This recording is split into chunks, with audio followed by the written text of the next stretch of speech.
నమస్తే. Welcome to Anudeep channel. నేను ఇదివరకే 3 ఉపనిషత్తులు, అదేవిధంగా దక్షిణామూర్తి స్తోత్రం అప్లోడ్ చేశాను. ఎవరైతే అవి చూడలేదో ఖచ్చితంగా అవి చూసి ఆ తరువాతే కఠోపనిషత్తుకి రండి. యమధర్మరాజు నచికేతుడిని ఎంత ప్రలోభపెట్టినా, ఎన్ని వరాలు ఇస్తా అన్నా ఆయన లొంగలేదు. నచికేతుడికి కావాల్సింది వరాలు కాదు, ఆత్మజ్ఞానం అని మనకు అర్థమైంది. నాకు జ్ఞానాన్ని బోధించండి. నా ప్రశ్న ఒకటే, అదేంటంటే ధర్మానికి, అధర్మానికి విలక్షణంగా ఉండాలి. కార్యకారణ విలక్షణంగా ఉండాలి. మనం కార్యం, కారణం గురించి మాట్లాడుకున్నాం. కార్యం అంటే జగత్తు. ఈ జగత్తుకి కారణం ఏంటి? ఆ పరబ్రహ్మ స్వరూపం. కార్యము, కారణాలు రెండూ కాకూడదు. మళ్ళీ కాలానికి అతీతంగా ఉన్నదేదో దాని గురించి చెప్పండి నాకు ఫస్ట్ అని అంటున్నాడు. కాలం అంటే ఏంటి? భూత, వర్తమాన, భవిష్యత్తు. ఈ 3 కాలాలకి అతీతంగా ఉన్న స్వరూపం ఏంటి? అది ధర్మము కాకూడదు, అధర్మము కాకూడదు. అయితే ధర్మము పోయింది, అధర్మము పోయింది. ధర్మ అధర్మాలను తీసుకెళ్ళి వెళ్ళి గంగలో పడేయండి అంటున్నాడు. ఇంకా డైరెక్ట్ మాట, ఇంకేం లేదు. ఇప్పుడు ధర్మం అంటే మనం మంచిగా, అధర్మం అంటే చెడుగా. ఇలా మంచి చెడు రెండు ఆలోచిస్తాం, అవునా? మనకి ఎప్పుడైనా రెండు ఉంటాయి.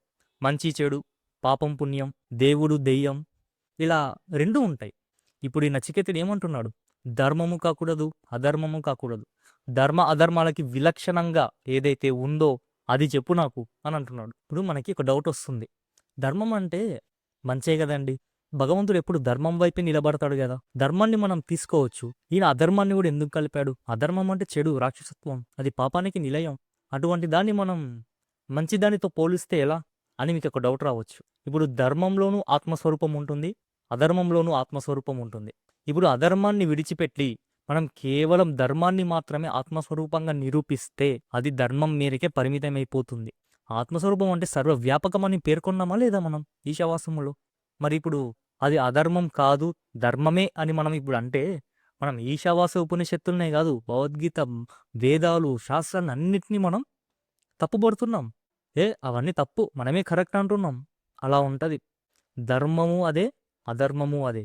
భూత, వర్తమాన, భవిష్యత్తుల్లోనూ కూడా వ్యాపించి కాలానికి అతీతంగా ఉన్నది కూడా ఆత్మస్వరూపమే. టైం ఎగిరిపోయింది, స్పేస్ ఎగిరిపోయింది, మ్యాటర్ ఎగిరిపోయిందండి. బియాండ్ సైన్స్ గురించి మాట్లాడుతున్నాడు ఈ నచికేతుడు. ఇప్పుడు అర్థమైందా? సైన్స్ సైన్స్ సైన్స్ అని ఎవడైతే అంటున్నాడో వాళ్ళందరికీ ఒక నమస్కారం. నువ్వు ఎంత సైన్స్ మాట్లాడినా, ఏం చేసినా కూడా కనిపించే ఈ పంచభూతాల వరకే సైన్స్ అనేది పరిమితం. అంతకంటే నువ్వేమీ చేయలేవు సైన్స్ తోటి.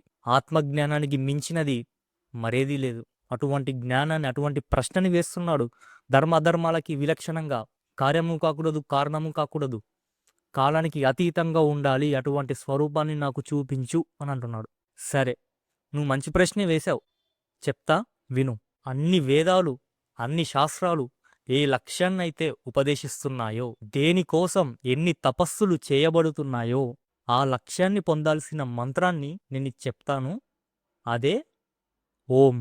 చూడండి, యమధర్మరాజు ఓం అన్నాడు. ఓమే ఆత్మస్వరూపం అంటున్నాడు. అబ్బాబా అబ్బాబా, ఎంత మాయలు దించేస్తున్నాడో చూడండి. మనం ఇదివరకే ఓం గురించి ప్రశ్నోపనిషత్తులో తెలుసుకున్నాం. ఇక్కడ మళ్ళీ మనకి ఓం గురించి చెప్తున్నాడు. ఇది మనకి ఏమర్థమవుతుందంటే ఓం అనేది ఆత్మస్వరూపమే అని యమధర్మరాజు నిర్దేశించాడు. అయిపోయింది. ఇంకా దీన్ని పట్టుకొని ఇంకా స్టార్ట్ చేస్తారు చూడండి ఇన్స్టిట్యూట్లు, సెంటర్లు. ఇంకా అందరూ కూర్చొని ఓం ఓం ఓం, ఓం ఓం ఓం. ఇంక ఇదే జీవితాంతం, ఇంకేముండదు. ఆయన ఏ ఉద్దేశంతో చెప్పాడు ఓం అని ఎవ్వరికీ తెలీదు. మనకు 2 ఉపాసనలు ఉంటాయి, సగుణ ఉపాసన, నిర్గుణ ఉపాసన. సగుణ ఉపాసన అంటే ఒక రూపాన్ని పట్టుకొని, గుణాలతో ఉండేటటువంటి రూపాన్ని పట్టుకొని ధ్యానం చేయడం. నిర్గుణ ఉపాసన అంటే ఆకారాలు ఉండొద్దు, గుణాలు ఉండొద్దు, అటువంటి నిర్గుణ పరబ్రహ్మతత్వాన్ని ఉపాసన చేయడం. సగుణ ఉపాసన కంటే నిర్గుణ ఉపాసనే శ్రేష్టమైన మార్గం. ఇప్పుడు మనము ఈ ప్రపంచంలో ఏది చూసినా నామరూపాలే, అవునా? నామం, రూపం రెండే ఉంటాయి. ఫర్ ఎగ్జాంపుల్, ఒక బాల్ తీసుకుందాం. బాల్ అనేది నామం, ఆ రౌండ్గా ఉండడమే దాని యొక్క రూపం. నేను సూర్యుడు అన్నా, సూర్యుడు అనేది ఒక నామం. ఆ రౌండ్గా పెద్ద గోళంలో ఏదైతే ఉందో, మండుతున్న గోళం, అది రూపం. అర్థమైందా? కొండలు నామరూపాలు, సముద్రాలు నామరూపాలు, చెట్లు నామరూపాలు, సమస్త ప్రపంచం నామరూపాలే. ఇప్పుడు ఒక పుల్లారావు ఉన్నాడు, ఒక మనిషి ఉన్నాడు, పుల్లారావు అనే మనిషి. ఎప్పుడైతే నేను పుల్లారావు అని నామంతో పిలుస్తున్నానో అప్పుడే నాకు ఆ పుల్లారావు అనేటటువంటి మనిషి ఆయన ఒక రూపం కూడా నాకు గుర్తుకొస్తుందా రాదా?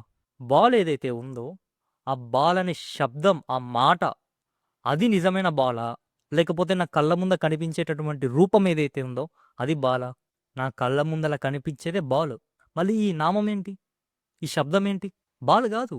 మనకి ఆలంబనం, ప్రతీక అని 2 ఉంటాయి.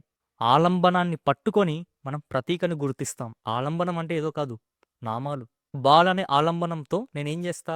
ఆ గుండ్రంగా ఉండేటటువంటి బాల్ ఏదైతే ఉందో దాని యొక్క రూపం అది ప్రతీక. పుల్లారావు అన్న. ఆ పుల్లారావు అనేటటువంటి ఆలంబనంతో నేనేం చేస్తున్నా? ఆయన యొక్క రూపాన్ని నాకు గుర్తొస్తుందా రాదా? అది ప్రతీక. కేవలం భౌతికంగా మాత్రమే కాదు, ఇప్పుడు దైవికంగా కూడా ఆలోచిద్దాం. రాముడు ఉన్నాడు, కృష్ణుడు ఉన్నాడు, శివుడు ఉన్నాడు. ఇప్పుడు నేను శివ అంట. శివ అనే పదం శివుడా? లేకపోతే మెడలో పామును ధరించి, తల మీద చంద్రుని ధరించి, కాళ్ళ మీద కాలేసుకొని ఎక్కడో కైలాసంలో కూర్చున్నాడు చూడు, ఆయన శివుడా? చెప్పండి. నా మాట శివుడా? లేకపోతే ఎక్కడో అక్కడ కైలాసంలో కూర్చున్నవాడు శివుడా? కైలాసంలో ఉన్నవాడు శివుడు. మరి ఈ మాట ఏంటి? ఈ మాట ద్వారా నేనేం చేస్తున్నా? ప్రతీక అంటే అక్కడ కైలాసంలో ఉన్న శివుణ్ణి నేను గుర్తిస్తున్నా. అర్థమైందా? పట్టుకున్నారా నా పాయింట్? అదే విధంగా ఇక్కడ ఓం అంటున్నాడు. ఓం అంటే దాని అర్థం బాబు, ఈ ఓం అనే శబ్దం ఏదైతే ఉందో ఇది ఆలంబనం. ఈ ఓం అనే ఆలంబనంతో నువ్వేం చేయాలి? ఆత్మస్వరూపాన్ని పట్టుకోవాలి అని అంటున్నాడు. అంతేగాని ఓమే ఆత్మస్వరూపం అని అనట్లేదు ఇక్కడ. ఓంకారంలో మనకి అకార, ఉకార, మకారాలు ఉంటాయి. అకారాన్ని జపం చేస్తే మనుష్యలోకాన్ని పొందుతాం. ఆవు రెండింటిని జపం చేస్తే చంద్రలోకానికి వెళ్తాం, అంటే పితృలోకానికి వెళ్తాం. ఓం అని పూర్తిగా జపం చేస్తే సూర్యలోకానికి వెళ్తాం, అంటే బ్రహ్మలోకానికి వెళ్తాం. ఇలా మనకి కొన్ని లోకాలు వస్తాయి, ఉత్తమ లోకాలు వస్తాయి. క్రమంగా మనం ముక్తిని పొందవచ్చు.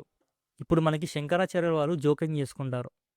ఏమయ్యా యమధర్మరాజా, నువ్వు ఎంత ఆత్మజ్ఞాన్ని బోధిస్తున్నా ఎందుకు ఇంత ప్రలోభ పెడుతున్నావు మనుషుల్ని? నచికేతుడు అంటే కేవలం అక్కడ ఒక్కడే కాదు, మనందరం కూడా నచికేతులమే. మనందరి కోసం కూడా యమధర్మరాజు బోధిస్తున్నాడు. ఇప్పుడు నువ్వు వీళ్ళందరికీ ఓం అని చెప్తున్నావు కదయ్యా, ఎందుకు అలా చెప్తున్నావు? ఓమే భగవంతుడా? ఓమే ఆత్మస్వరూపమా? నేనెవరనుకున్నానో తెలుసా? నేనే ఆ కైలాస పరమేశ్వరుణ్ణి. నేనే భూమి మీదకి వచ్చి అద్వైతాన్ని స్థాపించాను. నా దగ్గర సాగవు నీ ఆటలు. ఓమే పరమాత్మనా? ఎందుకు అలా చెప్తున్నావు నచికేతుడికి? నువ్వు నచికేతుడికి మోసం చేసినట్టు నన్ను మోసం చేయలేవు, గుర్తుపెట్టుకో. అయ్యా నమస్కారం, నేను ఆ విధంగా చెప్పలేదు. మనకు లోకంలో మందాధికారి, మధ్యమాధికారి, ఉత్తమాధికారి అని ముగ్గురుంటారు. నేను ఓం అని ఎందుకు చెప్పాల్సి వచ్చింది అంటే ఈ మందాధికారి, మధ్యమాధికారుల వాళ్ళ కోసమే ఓం అని చెప్పాల్సి వచ్చింది. అంతేగాని ఉత్తమాధికారి ఎవరైతే ఉన్నారో వాళ్ళ కోసం కాదు. మరి నచికేతుడు ఉత్తమాధికారి కదా, మరి ఆయనకేం బోధిస్తావు? ఆయనకు ఓము గీములు అవసరం లేదు, ఆయనకు అవసరం లేదు అవన్నీ. ఆయన అవన్నీ దాటిపోయిండు. ఇప్పుడు నచికేతుడికి ఏం చెప్తావు చెప్పు? నచికేత, నువ్వు ప్రశ్నేశావు కదా, ధర్మానికి అధర్మానికి విలక్షణంగా ఉండాలి, కాలానికి అతీతంగా ఉండాలి, కార్యము కాకూడదు కారణము కాకూడదని. దా ఇప్పుడు చెప్తా నీకు అసలైన ఆత్మతత్వం ఏంటో. ఇప్పుడు నిజమైన ఆత్మతత్వాన్ని బోధిస్తాడు యమధర్మరాజు. ఇంతవరకు మనకి ఓం అని చెప్పాడు కరెక్టే, కానీ ఓమే భగవంతుడని చెప్పాడు. ఎందుకు? అది మందమాధికారి, మధ్యమాధికారి వాళ్ళ కోసం. కానీ ఇప్పుడు నచికేతుడు ఉత్తమాధికారి కాబట్టి అతనికి ఇంకా ఓము ఇవన్నీ అవసరం లేదు కాబట్టి ఆయన ఏం చేస్తున్నాడు ఇప్పుడు? యమధర్మరాజు, నచికేత పద ఇక నేను స్టార్ట్ చేస్తా బోధ అని చెప్పేసి ఇక నిజమైన ఆత్మతత్వాన్ని బోధిస్తాడు. అది మనం నెక్స్ట్ వీడియోలో తెలుసుకుందాం.